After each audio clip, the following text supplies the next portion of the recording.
पुणे महानगरपालिकेच्या स्थायी समिती अध्यक्षपदासाठी शुक्रवारी अर्ज भरण्यात आले। पुणे पॅटर्न संपल्यानंतर या पदासाठी काँग्रेसचे अरविंद शिंदे आणि भाजपच्या मेधा कुलकर्णी यांनी अर्ज भरले। ही निवडणूक येत्या शुक्रवारी 5 मार्चला जिल्हाधिकारी दळवींच्या अध्यक्षतेखाली होणार आहे।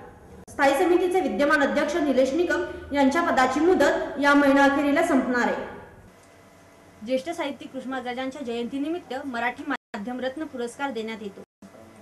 यंदा हा पुरस्कार पुण्यातील 5 पत्रकारांना देण्यात येणार आहे।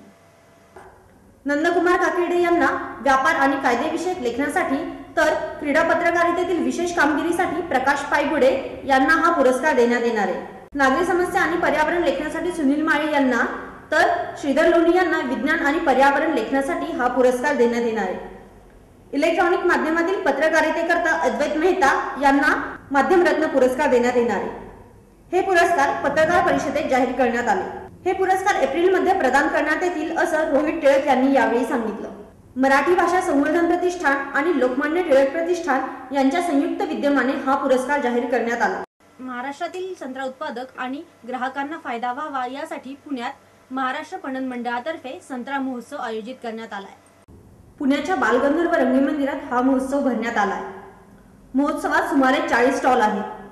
नागपूर, अमरावती, बुलढाणा, अकोला अशा अनेक जिल्ह्यातून महोत्सवात संत्रे आले। शेतकरी आणि ग्राहक यांचा थेट व्यवहार होऊन दोघांनाही फायदा व्हावा असं महोत्सवाचं उद्दिष्ट असल्याचं पणन मंडळाचे व्यवस्थापक सुभाष घुले यांनी सांगितलं। रिटेल मार्केटमध्ये संत्र्याचा दर 100 ते 150 रुपये डझन असतो।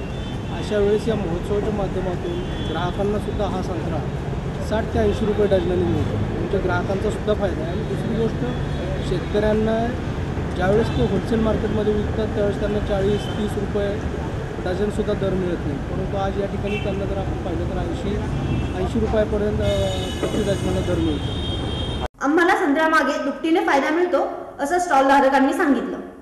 जे बाहेर मार्केटमध्ये विकणाऱ्या, म्हणजे जसं उदाहरण सांगायचं तर की तिथे 1.5 आणि 2 रुपयाला संत्रे जर पडली तर आमची इथे 3 आणि 4 रुपयाला जायची आणि आम्हाला ते खर्च वगैरे तर चांगली परवडायची। पुणेकरांकडून मागच्या वेळेला आम्हाला एवढा चांगला प्रतिसाद मिळाला की आम्ही त्यांची पूर्तता करू शकलो नाही, कारण की मागच्या वर्षी 5 दिवसाचा महोत्सव ठेवला पण आमची संधी 2च दिवसात संपली। शेवटी आम्हाला दिलगिरीसुद्धा व्यक्त केली। आम्ही लोकांना सांगितलं की आम्ही तुमची परिपूर्णता करू, म्हणून आम्ही आज यावर्षी जास्तीत जास्त प्रचार आणि शेतकऱ्यांना इन्व्हॉल्व करून घेतलो। आणि 26 फेब्रुवारीला स्वातंत्र्यवीर सावरकर यांची पुण्यतिथी झाली। पाहुयात फर्ग्युसन कॉलेजच्या वसतिगृहातील त्यांची खोली। फर्ग्युसन कॉलेजमधील हे वसतिगृह क्रमांक 1। या वसतिगृहातील ही खोली क्रमांक 17। याच खोलीत सावरकर 1902 ते 1905 या काळात राहत होते। या खोलीत त्यांनी वापरलेली कॉट, खुर्ची, कपडे ठेवण्यात आले। तसेच विवेकानंद, भगतसिंग, देवी सरस्वती असे अनेक फोटो लावण्यात आले। समग्र सावरकर वाङ्मयाचे 7 खंड आणि त्यांची मूर्तीही या ठिकाणी ठेवण्यात आली आहे। सावरकरांच्या पुण्यतिथीनिमित्त ही खोली नागरिकांसाठी खुली ठेवण्यात आली होती।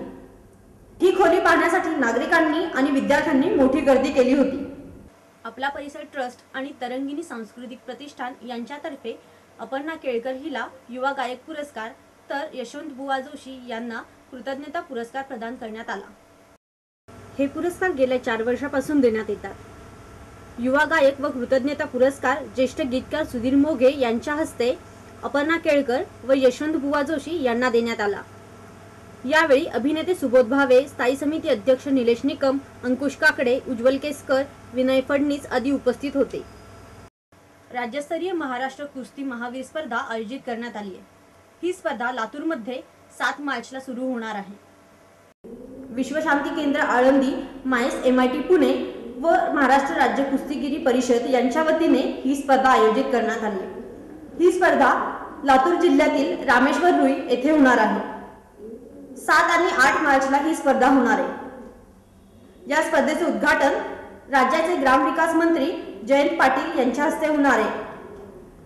75 वर्षापुढील मल्लांची कुस्ती या स्पर्धेत होणार असल्याचं डॉक्टर विश्वनाथ कराड यांनी पत्रकार परिषदेत सांगितलं। ते मल्ल सहभागी होत आहेत त्यांना चांदीची मानाची गदा 51,000 रुपये आणि मोमेंटो, सुवर्ण पदक, सर्व प्रकारचे इतर त्याची शाल, श्रीफळ आणि असं देऊन बहुमान केला जातो। कोल्हापूरचे छत्रपती शाहू महाराज श्रीमंत हे स्वतः इथे येणार आहे. कोल्हापूरच्या शाहू महाराजांनी सुरू केलेली कुस्तीची ही परंपरा एक वेगळं स्वरूप धारण करते आहे आणि महाराष्ट्राच्या प्रत्येक खेड्यापाड्यामधून अशा प्रकारच्या मल्लांच्यासाठी तालमी उभ्या राहाव्यात. मल्लखांब, कराटे, जुडो सारख्या गेम्सला प्रोत्साहन मिळावं या भूमिकेतून विशेष करून विश्वशांती केंद्र माईस MIT पूना या संस्थेच्या माध्यमातून या स्पर्धाचं आयोजन केलं गेलेलं आहे. या स्पर्धेचं एक वेगळं छोटं पण महत्त्वाचं वैशिष्ट्य असं की आमचे माझे स्वतःचे गुरु पूज्य वैकुंठवासी सेलार मामा जे 104 वर्षाच्या वयामध्ये ते वैकुंठवासी झाले, एक फार मोठा मल्ल, योग महर्षी, स्वातंत्र्य सेनानी, राष्ट्रीय कीर्तनकार, सर्व वर्णन त्यांना लागू पडतं. त्यांच्या नावाने वैशिष्ट्यपूर्णरित्या 75 वर्षे वयाच्या पुढे, 80 वर्षे आणि 85 वर्षाच्या पुढच्या वयातील वृद्ध अशा मल्लांच्यासाठी कुस्तीच्या स्पर्धा आयोजित केलेल्या आहेत. त्यांनाही योग्य बहुमान आणि पदक दिलं जाईल.